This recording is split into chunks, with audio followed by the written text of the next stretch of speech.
Previously on the High Risk Wrestling Podcast. Everything's just thrown together. Chris Statlander has kind of disappeared. She's the mid-card champion, quote unquote, and just does open challenges and barely gets on TV. It's not hard to have more than one story going. It really isn't. Have more than one match on a show. 7 hours of wrestling. You tell me you could only put on one match. You know what's crazy? Ring of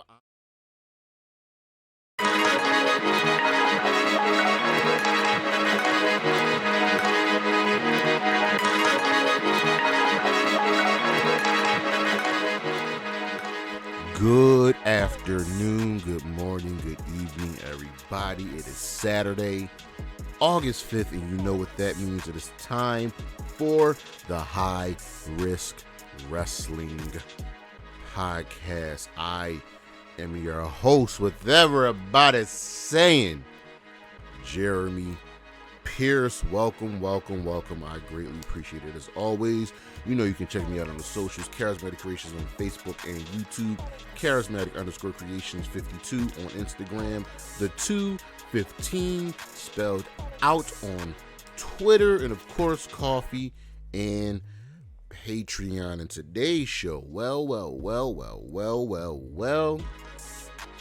SummerSlam is tonight, so we're going to look at the best of SummerSlam this past decade, going back to 2013. Just want to look at the best. We don't need to look at the lows, because there are some lows for sure, and there's even one SummerSlam that is just really, really bad. But we're not going to focus on that. We're going to look at just the good. And we're going to have some fun. But look, y'all know what's next, so just, go on and hit my music.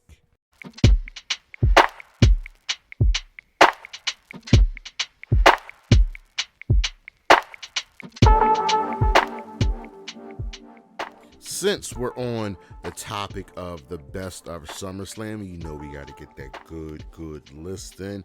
How about looking at the 5 best matches of the past, 5 years? And it'll be apropos that we start with SummerSlam 2017. You know what match I'm talking about? That would be Dean Ambrose and Seth Rollins defeating the Bar for the Raw Tag Team Championships. Who remembers this match? Who remembers just the really, really good heel work from Cesaro and Sheamus, and the work of Ambrose and Seth Rollins really, really gelling together? This was a fantastic match, went almost 20 minutes, and low-key is a sleeper for one of the best matches, tag matches in SummerSlam history. Number 4, Seth Rollins versus Brock Lesnar. And you're going to see Brock on this list a lot. You're going to see Brock on this show a lot. This was at SummerSlam 2019, and Seth Rollins was very much on a roll. Seth was coming for Brock. This match was for the Universal Championship, and these two had a feud for the better part of a year. They fought, I believe, in Saudi Arabia. They fought at WrestleMania, and here at SummerSlam, these two put on pretty much the best match on the card that year. This was a really down year for WrestleMania, but not for WrestleMania, for SummerSlam, but Seth and Brock really put in some strong work, and these two worked very, very, very well together. Number 3, Roman Reigns versus John Cena for the Universal Championship at SummerSlam 2021. Cena returned earlier that month, and man, boy, oh boy, this match eclipses the other best match on the card, which was Edge versus Seth Rollins, just a tiny bit. Cena, was gone for a while, but he and Roman put on just a really good match. Really good match with a great story, and that's what sets Roman's matches apart from a lot of people. But the story that was told, and Cena just being on top of his game, and then the addition of, one Brock Lesnar returning. Man, this match really set a really high bar and precedent for what's to come for Roman Reigns. Number 2, Becky Lynch versus Bianca Belair for the Raw Women's Championship at SummerSlam 2022. This was just last year, folks, and Becky Lynch was on her crazy the man persona, the heel version, and she could not stop. She would not stop until she got her hands back on the Raw Women's Championship. And Bianca was, she was at the height of her powers here, okay? She was on her A game. And this match is ranked high just because of the fact that Becky separated her shoulder in the match and still finished the match and put on a banger of a match. This also saw the return of Bayley and the debut call-ups of Io Sky and Dakota Kai forming Damage Control. And number 1, Brock Lesnar versus Roman Reigns versus Samoa Joe versus Braun Strowman for the Universal Championship. Yes, ladies and gentlemen, go back and watch this match. This took place at SummerSlam 2017. This was not a good SummerSlam, but this match right here, boy, oh boy, banger. These two dudes just went at it. This was, as the words of Big E would say, big, meaty men slapping man meat, and I loved it. I loved every minute of it. It was just go, action. And once again, Brock Lesnar was involved here. Now, me personally, I would have pulled the trigger on Samoa Joe, but everything about this match is just completely awesome and a sight to behold. But what do you think? Did I miss something? But I really don't think I did, but those are the 5 best matches from SummerSlam in the past 5 years.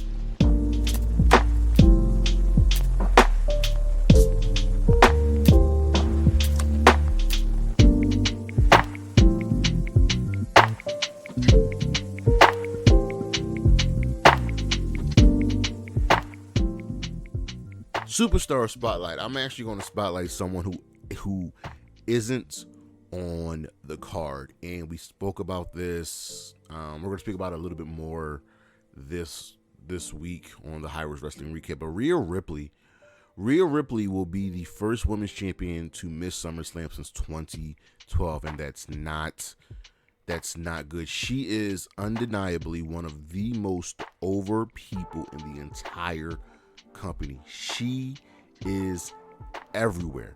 Fans love her. I don't think any fans hate her.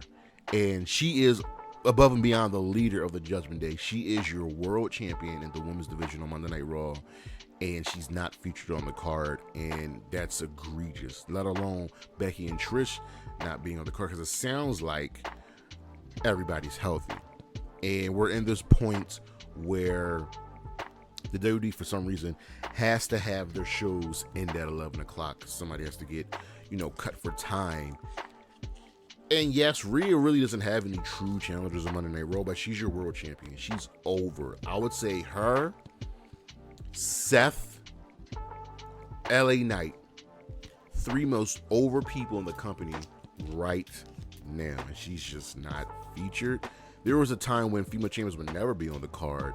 And we're living in an era where, the women, for all intents and purposes, have been elevated tremendously. But to not have your world champion on the card, let alone not to have Becky versus Trish on the card, is egregious. And you're doing not only the women's division, but you're doing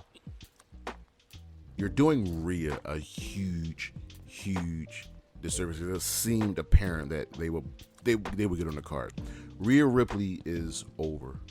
Rhea Ripley is dominant. Rhea Ripley has been pinned since May of 2022, and she's not here. We got to do better.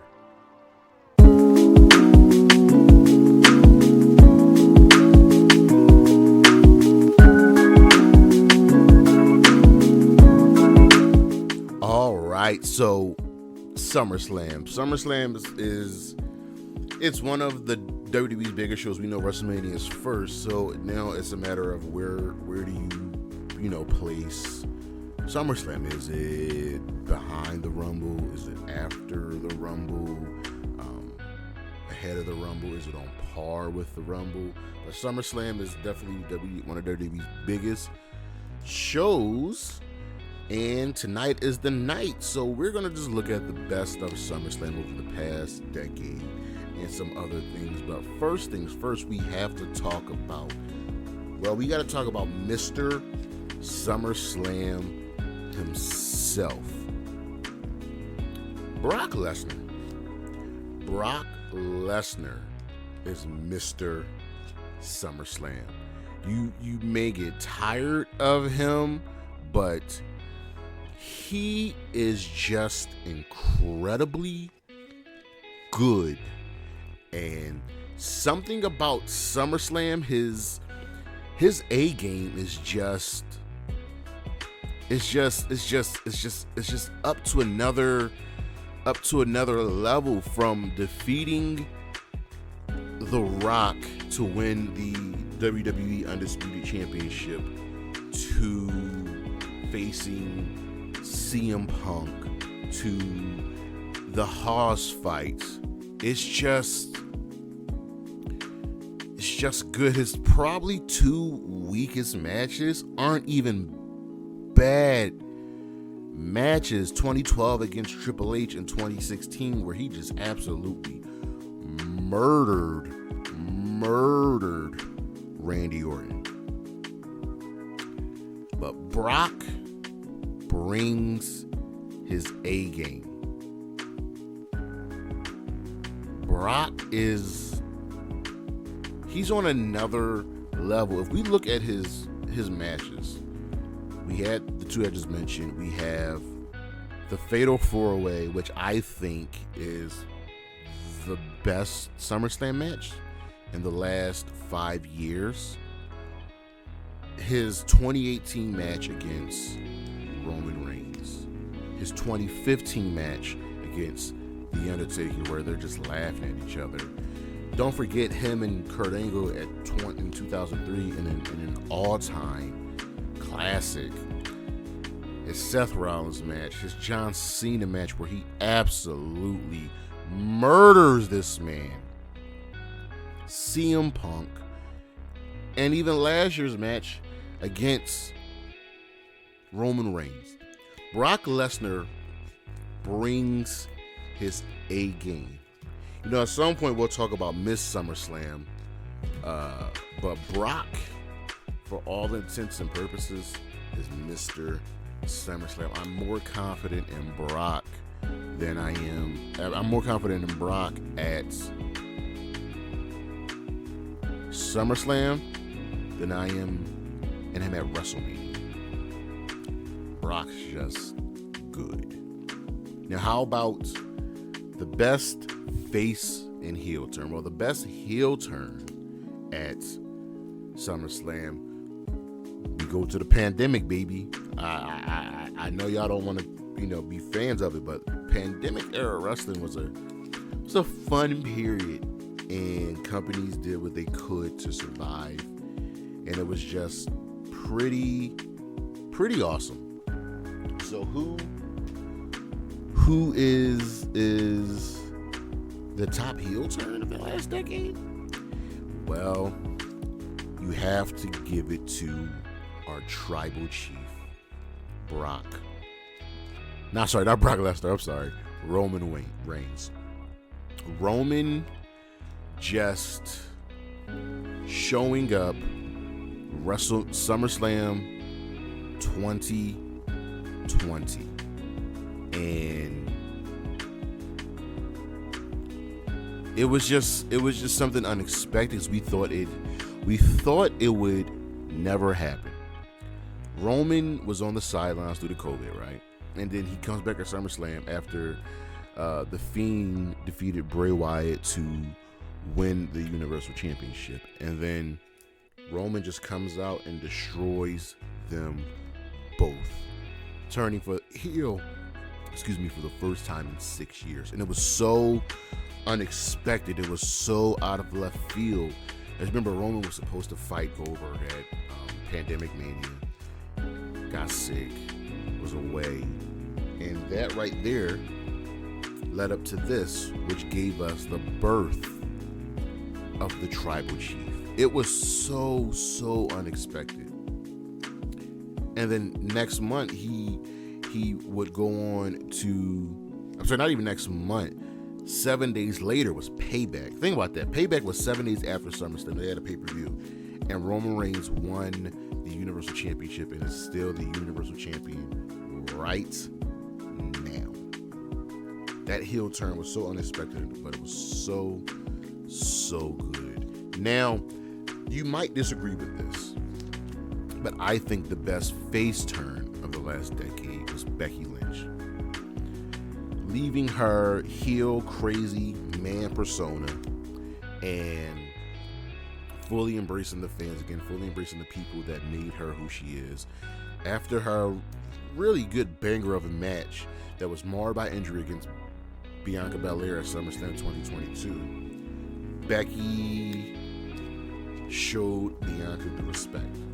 Becky shook her hand, Bianca hugged her, and the man of the people was back. So it was beautiful, and it was a good culmination of our story. And you would say that, well, what about Brock Lesnar returning and turning face? That was good, but just this about Becky, and it shows you just truly how really underutilized she's been and how big of a star she truly has become, because she's just the man at this point. So those are the two best heel and face turns. And how about a random cameo, a random moment. This person showed up twice. And I'm talking about Jon Stewart. SummerSlam 2015, he came out, he hit Cena with a chair and cost him his match against Seth Rollins. And what was Jon Stewart's reasoning? He didn't want to have Cena pass Ric Flair. Crazy. But then 2016, a year later, he shows up at SummerSlam, because we were back in Brooklyn back-to-back years, and he would introduce the New Day. I don't know, and I love Jon Stewart. He is a national treasure, but this was so random. This was so out of left field, but it worked. And I love when celebrities are having fun, and especially celebrities that are fans. But Jon Stewart just was here. It was so random. That's all I got to say about that. And we've also had some great entrances in SummerSlam history, but there are two recent ones that really stand out. The first one is The Fiend at SummerSlam 2019. It's kind of a spectacle. You know what I mean? Him coming out, and it wasn't even him coming out. It was him holding the head of Bray Wyatt as the lantern. That was creepy. It was surreal. And it was a debut of The Fiend. It was the debut, and if memory serves me right, I wanna get this right. I don't think he took on the Demon. He only took on Finn Balor. He didn't take on the Demon. So you just can't have the Fiend debut and then defeat the Demon. You just can't do that. But it was really, really a sight to behold. And then on that same token, SummerSlam 2021, just 2 years ago, even though this faction wasn't even together for a full year, they stand the test of time because of their entrance, because of their music, and that's the Brood. The Brood weren't together a full year, people. I just said that. But they stand out, and Edge coming out to his Brood music and his Brood gear, the fire, the blood. It was awesome. And it's like he goes to a darker place. It's crazy to think that the Brood Edge is more demented, more darker than possibly the Rated R Superstar version of Edge. But it was good, and it was fun, and we could always deal with and use more of the Brood's music, the Brood's theme. And now, the piece de resistance. In my opinion, some of the best matches in the history of SummerSlam. And I'm going to do my best not to mention the ones that were on the list previously, but these are some of my favorite matches from SummerSlam. That's the best ones for the last decade. SummerSlam can kind of be a toss-up. It can kind of go up and down with what we deem to be great. You know what I mean? And we've had great matches here at SummerSlam. I just told you, for the past 5 years, if you go back to that list, Dean and Seth versus The Bar, Seth versus Brock, Roman versus Cena, Bianca versus Becky, Brock versus Roman, Joe, and Braun in that fatal four-way. A lot of these matches involve Mr. WrestleMania himself, Brock Lesnar. But we've had other great matches. So who can never forget 2015 SummerSlam, Seth Rollins versus John Cena in a winner-take-all match. Seth Rollins was the WWE champion. John Cena was the United States champion. And this is when Seth was a part of the Authority. And we were starting to break away from Super Cena. We're breaking away from Cena dominating everything and everyone. And 2015, if we go back and look at that show, was a good show. We had some really solid matches. We had some great matches. We had some matches that didn't just make any sense. We had our obligatory celebrity moment or match. But this was a good show. And even though it was bookended by Taker and Brock, Cena and Seth kind of have an unknown, it's kind of scary how good their chemistry is together, and we've only gotten them together a few times, you know what I mean? But the Authority was running things. The Authority was everywhere, and Seth was their guy. We had Seth, we had Randy, we had J&J Security and Corporate Kane. But there was something special about that Cena and Seth match, and Seth ultimately won that. A match that I was really looking forward to, that I enjoyed, that had a lot of truth behind it, was Mandy Rose versus Sonya Deville, and the loser leaves WWE match at SummerSlam, I believe 2020. I'm correct, yeah. And this was a loser leaves WWE no DQ match, and everything that Sonya was saying was true about Mandy Rose.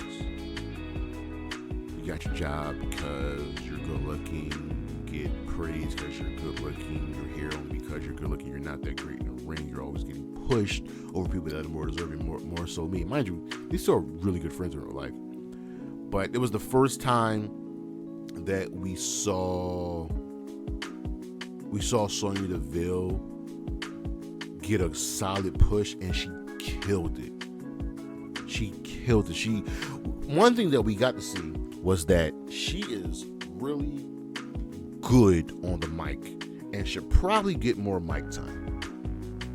She should. And it was a solid affair. And also there was the part where Mandy was involved with Otis, and things just worked out for the better. It was a solid match, and it was a solid affair, and I am happy that Sonya really, really got a chance to shine.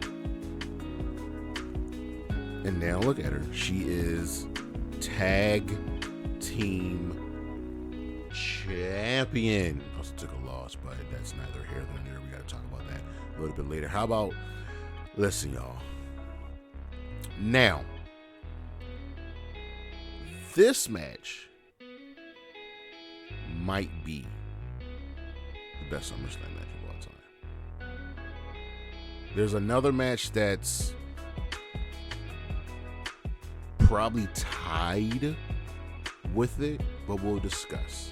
And I'm talking about John Cena versus AJ Styles at SummerSlam 2016. These three had a banger of a feud, and their matches were just phenomenal. I don't mean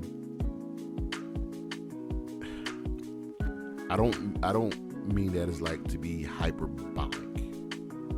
And what's even crazier about just how good this match is, their match in they topped themselves at the Royal Rumble. And in that Royal Rumble match, they never left the ring. But this SummerSlam match,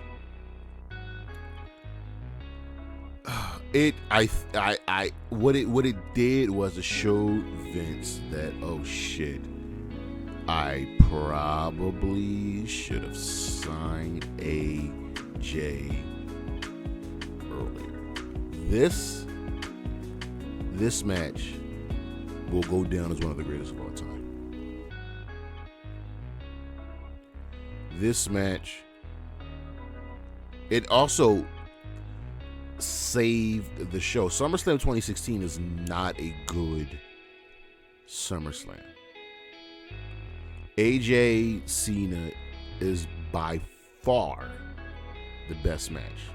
Finn and Seth, where Finn finally became Universal Champion, is a close second. But AJ and Cena were just, they were on another level that night.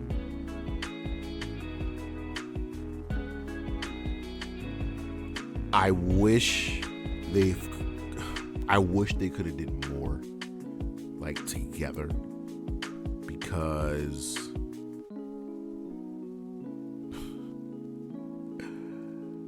it was special. It was very, very, very special. And then we go to 2013 in the main event with the Yes Movement. John Cena defending the WWE Heavyweight Championship against Daniel Bryan.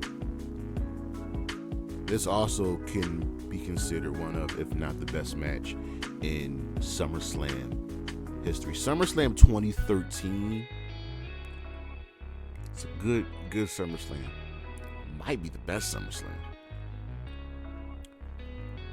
But Cena and Daniel Bryan just went for it. We know the aftermath. We know the culmination.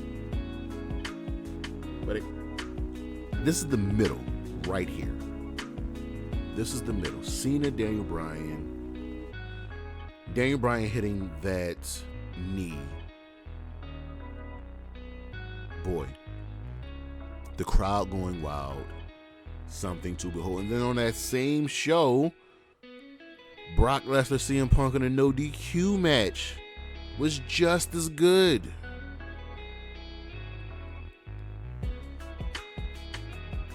The history with Paul Heyman being right there smack dab in the center elevated this so much because both of these guys, CM Punk, CM Punk and Brock Lesnar are Paul Heyman guys. Paul Heyman rides and dies for these dudes. And besides like the filler matches on this card, there was a great show in Cena Punk, Daniel Bryan, and Brock helped elevate it. It was unbelievable. It was just I'm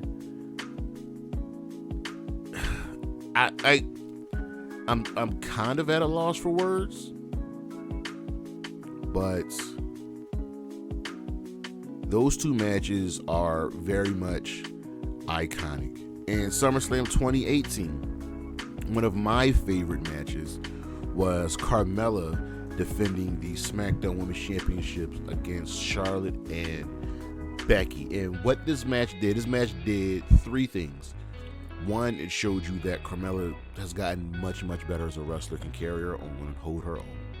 Two, it showed you that no matter what, Charlotte Flair will always be on top. No matter how much we, the fans, don't like it, don't want it, Charlotte will always be on top. And three, we got the birth of the man. Because when Charlotte won that match, and Charlotte should not have been in this match, just like she should not have been in the Becky Ronda match. Charlotte shouldn't have been in this match, but she won, nevertheless. And Becky turned. Becky lost her cool, and I don't fault her for it. I don't blame her for it. I don't.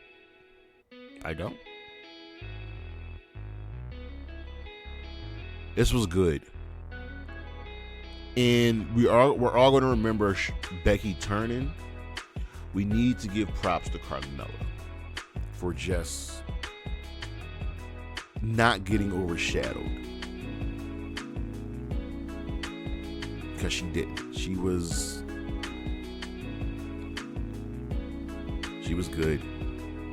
She was good. I definitely want more for her. And I'd be remiss not to mention this dickhead, but Logan Paul. Yes, Logan Paul is a good wrestler.